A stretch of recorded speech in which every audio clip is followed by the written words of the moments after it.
Hello and welcome to the YYC Soccer Podcast. My name is Scott Strasser and my co-host is Jason Kmet. Hi, Jason. Hey, Scott. This is a bit of a reversal. It is, yeah. It's usually you opening these things. But how you doing? Pretty good. We have a bit of a different format today. We're going with the interview-only format this week. Yeah, just like last week, we knew ahead of time that we probably weren't going to record this week due to life reasons. We pre-recorded an interview with Cavalry assistant coach Nik Ledgerwood. We've wanted to get him on the podcast for a long time, so it's great to finally get him on to talk mostly about his playing career, Jason, which is kind of a while ago, but he was Cavalry's first captain, so it was great to hear his career history. I think some of our listeners know about his background, in Lethbridge, played for the Calgary Storm, went to Europe for more than 10 years, playing in Germany and Sweden before coming back to Alberta. But yeah, great to hear it from the man himself. And by the way, I think, Scott, this would be a perfect opportunity for you to plug your book, because we do talk about the Calgary Storm and you wrote a book all about the Calgary Storm and some other teams in Calgary soccer history. Yeah, thanks for mentioning it. It's called Here Come the Cavalry, Chronicling the History of Professional Soccer in Calgary. Covers the teams that came and went in the 1980s and the early 2000s. Kind of juxtaposes what those teams tried to do with what Cavalry did in 2019 to make it successful and have some longevity. So it was great to hear from Nik Ledgerwood, who did feature in my book, both in terms of as a player for the Calgary Storm and then as a veteran player for Cavalry in the inaugural season, right? So great to hear him talk about his experience playing for the Storm. It was interesting to hear him describe it as semi-professional. Yeah, I did actually notice that. And I don't know, I always sort of viewed it as professional, but I guess he was a lot closer to it than I was. So anyway, let's run that interview now and our listeners can hear all that Nik has to say. I'd like to welcome Nik Ledgerwood to the podcast. It's taken us a few years, but we're finally getting Nik on. As many of our listeners probably know already, he's on the coaching staff for Cavalry FC and was on the team in the inaugural season, and I think up until 2021, and has an extensive career background in Calgary and beyond. So, Nik, thank you for coming on our podcast. Yeah, thanks for having me, gents. This is wonderful. It's a long time overdue, it feels like, right? I was just wondering if you just passed me over, but you finally got me. No, we wanted to chat with you for a while. So we're really hoping this conversation, you can delve into your career. You can talk about some of the places you've played and about your homecoming. Of course, we know that you're originally from Lethbridge, so maybe let's start way back with the start of your soccer career. I mean, how did you go from playing in Lethbridge to playing professionally? Yeah, I mean, like you said, growing up in Lethbridge, that had definitely some hurdles, but there was also some really cool outcomes that I had because I was in a small town, right? Growing up, I never really had to stay in my age group playing because I was, the better one in my age group. I got pushed up really quickly, which enabled me at, the age of 13 and 14 to be trained with the university team down there, or even the men's team that they had with Lethbridge Croatia at the time. So as a 14-year-old, I was playing with men, 22, 23-year-olds. Even some of the men that played for Lethbridge Croatia were well into their 30s. But I think what that gave me was the opportunity to learn and play a different style of game more quickly. I had to adapt very quickly, as opposed to being the biggest fish in a small pond. I was just trying to absorb it all and trying to stay on my feet, or trying to, keep the team in possession. So there's a different way of learning, playing with the older players right away. And I think that's what helped out so much, because at the age of 16 is when I moved up to Calgary to play with the Calgary Storm. So I've been kind of, I guess, scouted back then through Alberta Major League Soccer, and the coach of the Calgary Storm was Thomas Niendorf at the time, and he wanted to bring me in with the team, and moved then away from my family, moved up to Calgary at the age of 16. So that was a quick transition into, the semi-professional world of soccer. And it's funny because that was the first time I actually played together with Tommy Wheeldon Jr. And when I met him, but we had some great players on that team. I mean, Lars Hirschfeldt, as you may know, played on that team. Waldo Dutra, Chris Lemire. These were all guys that played for the under-20 Canadian team at the time. So we had a really good squad, but we were playing in the A-League with the U.S. together. And unfortunately, the team wasn't stable enough to stick around financially and help truly build a foundation with it. So saying that, I was only with the Calgary Storm for about a year and a half as I saw it kind of fold. And again, being pretty fortunate that I was at the young age and had the ability that I did, the head coach wanted to bring me over to Germany with the contacts that he said he had. There's would be opportunities to test myself in the waters over there. He was also the one who brought Owen Hargraves over to Bayern Munich, Kevin McKenna to Cottbus. Those are all Calgary players. Tamin Saliwa as well over to Europe. So he definitely had a background of bringing some players over there. And that was the first real eye-opening experience when I went over to Germany on trial, because I wasn't with the traveling team. I wasn't, with under 15 Canadian team. I was actually on trial. And so that's kind of where it all sparked. Went on trial for a week with Bayern Munich, 4 days with Borussia Mönchengladbach, and also 4 days with 1860 Munich. And at the time, all of them were in the Bundesliga. And that's when 1860 Munich offered me my first real professional contract. So that was kind of a whirlwind. But yeah, that's kind of the start from Lethbridge all the way through to the start in Germany. I want to jump back a bit to the Storm days because, Nick, I'm old enough to remember I was at all those matches, right? Yeah. You're playing fullback. Yeah. Yeah, it was brilliant. And it was funny that Thomas Niendorf had this kind of theory that he wanted to get me good at the four corners, in which he explained was, your right midfield, your right back, your left midfield, your left midfield. And being a quick, younger player, those were the positions that I could actually come on and get minutes, as opposed to being in the center of the pitch where you'd want your more experienced vocal players. So that was kind of the way that he looked at it. And that was the first kind of integration into a professional atmosphere, was being, like you said, a fullback with them. Nick, can you talk a little bit more about what it was like to be on the Storm at the time? Because as you mentioned, you were competing against some pretty tough American clubs. I know Seattle Sounders, Portland Timbers, they were in the A-League at the time, the Toronto Lynx, Montreal Impact. So obviously the Storm did struggle, right, on the pitch, and there were some tough times. But overall, I mean, how would you rate that experience, considering it was your first kind of exposure to life as a paid footballer?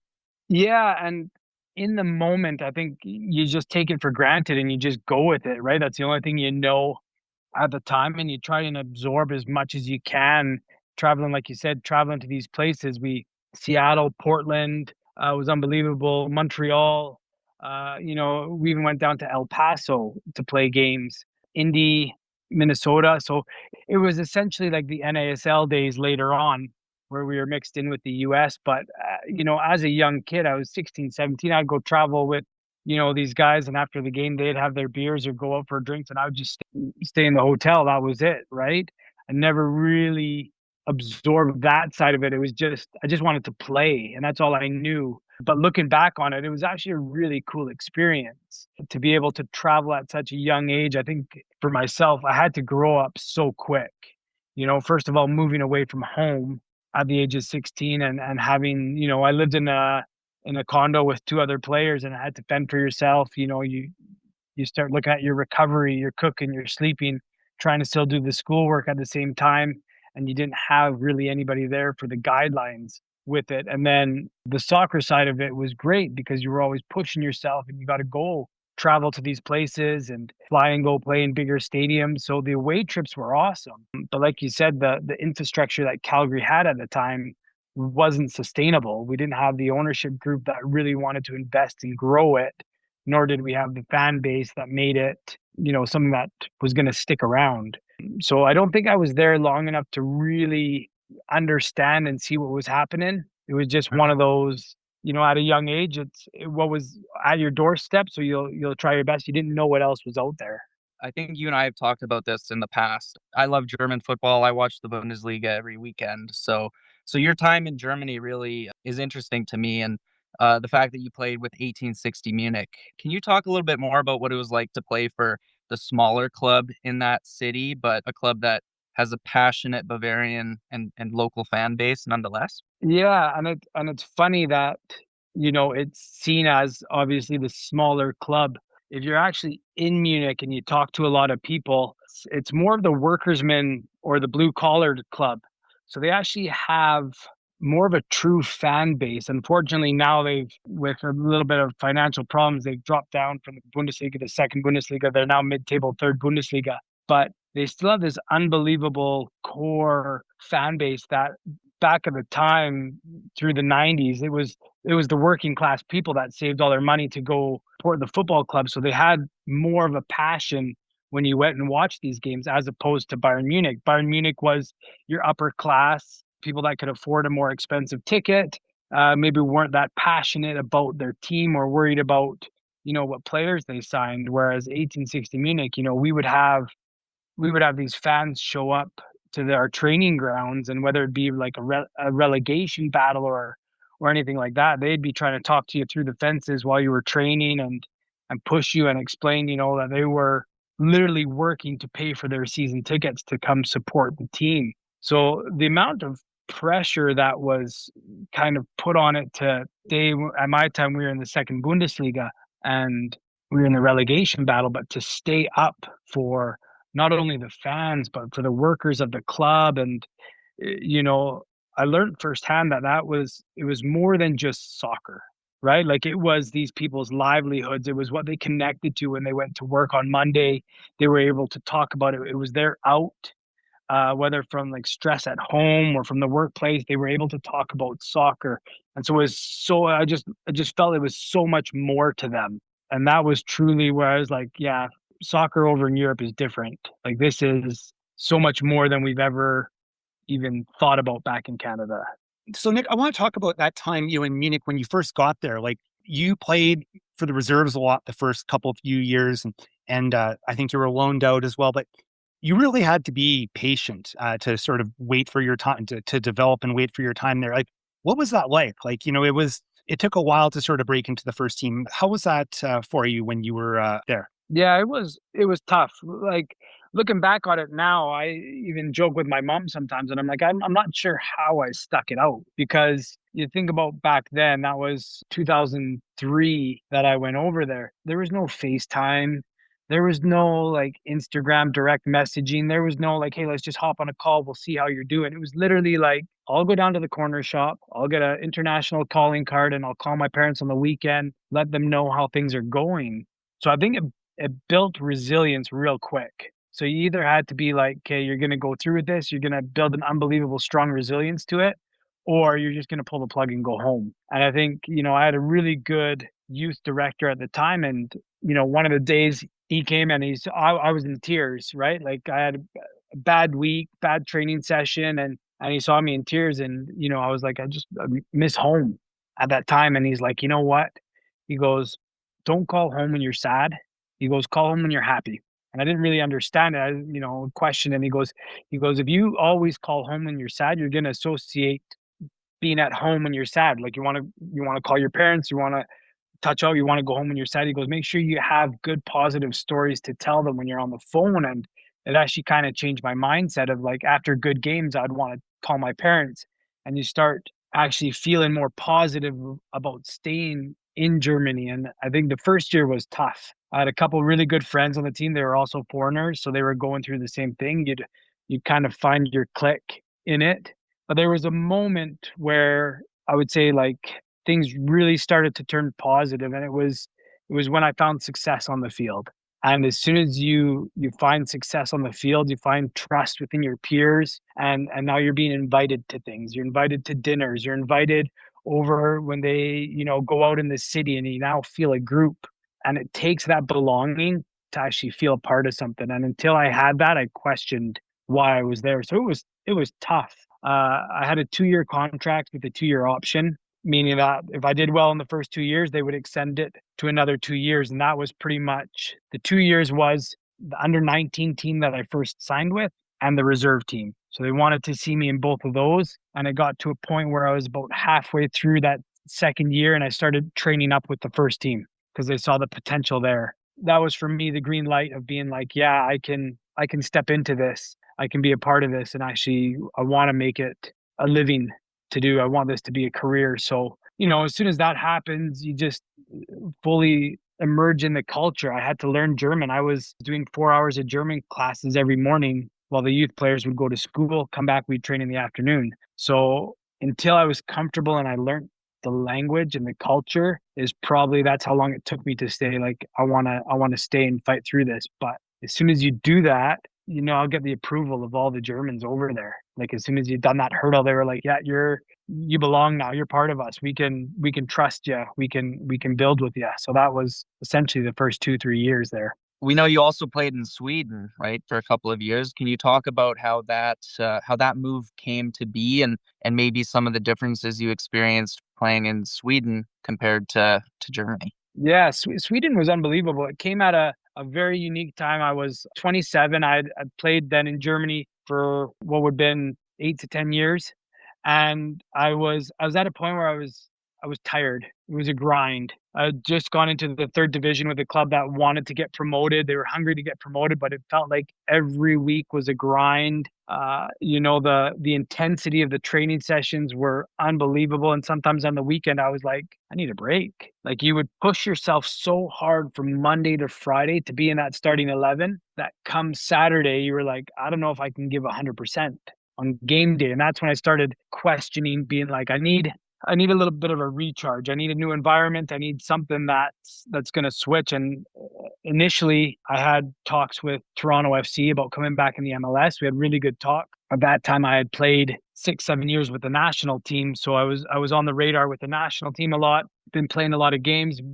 We obviously played a lot in Toronto, so the communication was there about maybe going to Toronto and coming back to the MLS. Unfortunately, that fell through because of the finances with it. And I was kind of stuck in a place where, do I stay in Germany or do I look somewhere else? And Greg Berhalter, who I played with at 1860 Munich, had just been appointed the head coach in Hammarby in Stockholm. And I gave him a call and I said, look, this is kind of where I'm at right now. And he goes, awesome. He goes, fly over, have 2-3 days, look at the club, look at the city. Let me know if you like it. We'd love to have you. Flew into Stockholm, and if you've ever been to Stockholm or you've never been, it's an unbelievable city, especially when it starts going into the spring and summertime. I just fell in love with the place, and I fell in love with the way that it's a European soccer culture with the Canadian way of living is how I found it.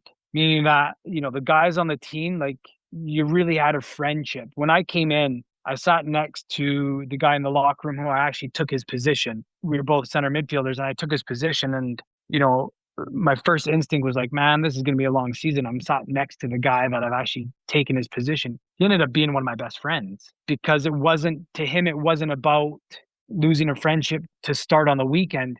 For him, it was like, oh, you're trying to make me better. Nothing against you personally. We're trying to win this together. We're a team. We're going to push each other, and we're going to be a team. The camaraderie with it was something special that I hadn't had before in Germany. And so it was nice to almost go back to what I was used to in Canada, where it was a real team spirit, camaraderie, everything like that. But it also had your crazy fans and the passion to show up. Hammarby has an unbelievable football culture. I mean, if you ever get a chance to watch the first game of every season, they do this march from downtown Stockholm to the stadium, and they close down roads and they march with 20,000-30,000 people to the stadium for the first home game. It's unbelievable. So I loved every minute of staying in Stockholm. If I would have done it before, I probably would have gone there earlier, to be honest, because I enjoyed it that much.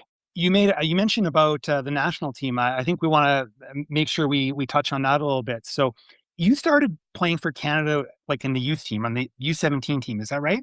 U15 was my first taste of it. I was an underage player going into the under 15 camp. So I actually probably one of the few players that actually played for every age group growing up. So I did U15, U17, U20, did the Olympic team at the under 23s, and then the men's World Cup team. So I hit every age group as I went through. Yeah.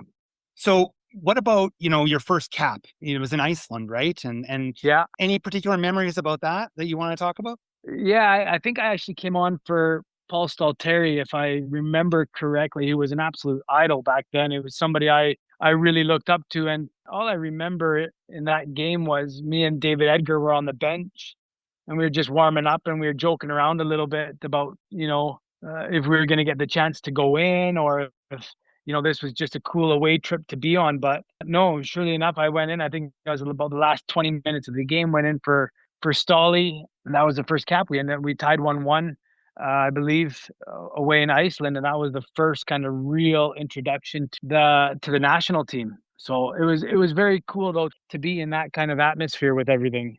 I got to ask you about some of the other atmospheres you would have played for Canada in. Obviously, I've seen your quotes before about going to CONCACAF games in Central America. Can you kind of talk about some of the challenges associated with those away games? That you know what it's I tried to explain it to people, and unless you're there, you can't really give all the details. Like when we went down to Panama for World Cup qualifying, we literally at 2:30 in the morning, everybody's waking up. This is night before a World Cup qualifying game, 2:30 in the morning, and you're having fireworks shot at your window in the hotel.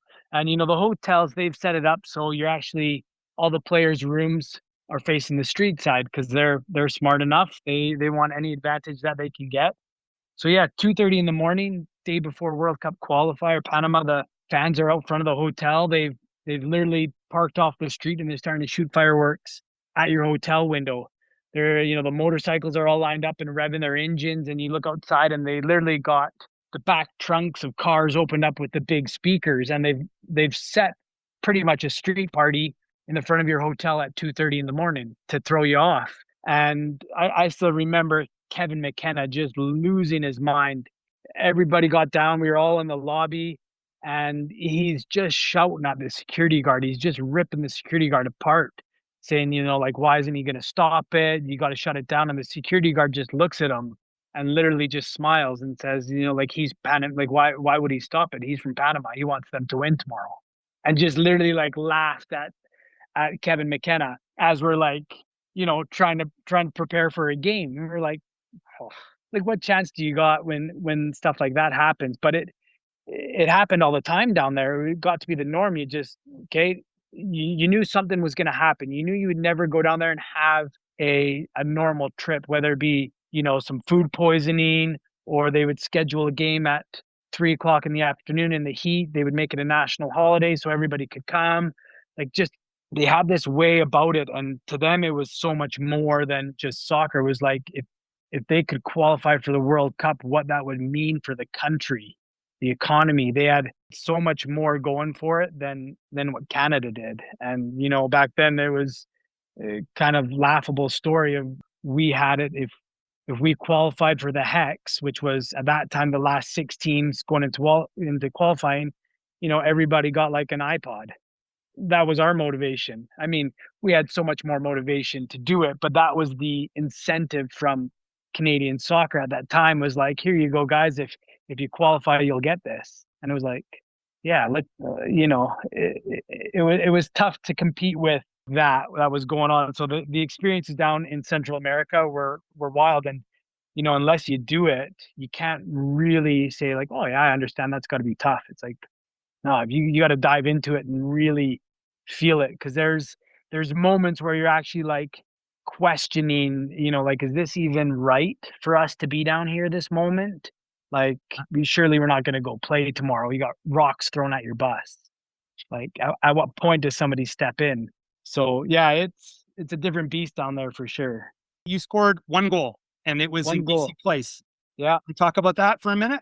Yeah, it was unbelievable. It was funny enough. My wife came out to the game, and her family actually traveled out. So it was a special moment scoring that goal. It's, like you said, most of the time I played as a right back, sometime as, like a holding mid for Canada. So it wasn't that often that I would get into a scoring position. But with Benito Floro, I actually played higher up the pitch sometimes as a, either a inverted right midfielder on the right side. And we just went after them because we needed to win. We needed to win by a lot, and we needed Mexico to lose at the same time. And yeah, just to get on the end of it, it was a special moment to score that first goal for your country in Canada. Definitely something that, for me is probably the biggest moment, maybe other than captaining the side against Scotland. But that was probably up there with the moment that I cherish the most. Well, you talked about Sweden, and then you went back to Germany for a bit, but then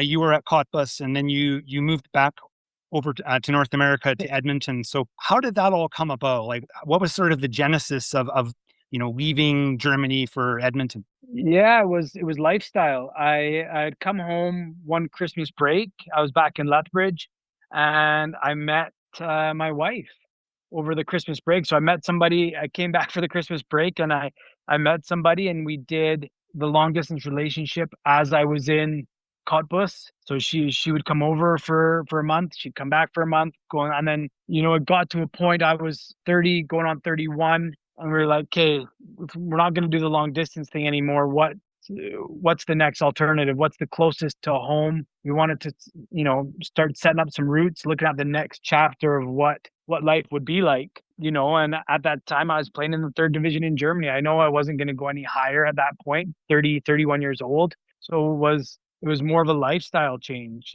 Edmonton had the only professional team in Alberta. So it was a no-brainer. It was like, my wife had gone to school in Edmonton. She was very familiar with the city. So it made that decision pretty easy to come home. And Colin Miller was the coach at the time. He had been the intern coach with the national team. So we had a little bit of dialogue back and forth about coming home. The transition was pretty easy. It was come back, and I came back actually just after the Christmas break. So it was in the middle of the season in Germany, but it was the start of the season for the NASL in Edmonton. So it was perfect. I joined straight in preseason, and we got on, and we actually had the best season that Edmonton had ever had in the NASL with it. Unfortunately, as many people know, the following season, Edmonton folded. And so it's kind of one of those. I was at the age of, at 31 at the time, was thinking, what am I doing? Am I going to try and go back over to Germany? Am I going to go down to the US? And that's when then all the calls started happening with Calgary and Tommy Wheeldon, and just be patient. The CPL's coming in, and wouldn't that be cool to do a full circle on my career and end it in Calgary? And that's exactly what happened. Was he laid out what the CPL was going to be like and how Calgary were going to build it and build something special. And he wanted me to come be their first signing, and be the first signing in the CPL, and be a part of growing what now 8 years later is unbelievable what we have here. Thanks again, Nick, for doing this. We really appreciate it. Thank you for listening to the YYC Soccer Podcast. You can have this podcast downloaded to your device as soon as it becomes available by subscribing on Apple Podcasts, Spotify, or other platforms. Check out our website at yycsoccer.com, where you can look through our episode archive and find other options to listen, including our YouTube channel. We also have links there so you can buy Scott's book, which is all about Calgary pro soccer history. It's called Here Come the Cavalry. You can leave a question or comment in the Contact Us section of our website. You can also interact with us on social media, such as Instagram, Blue Sky, or X, where our username is YYC Soccer 403. Thanks for listening.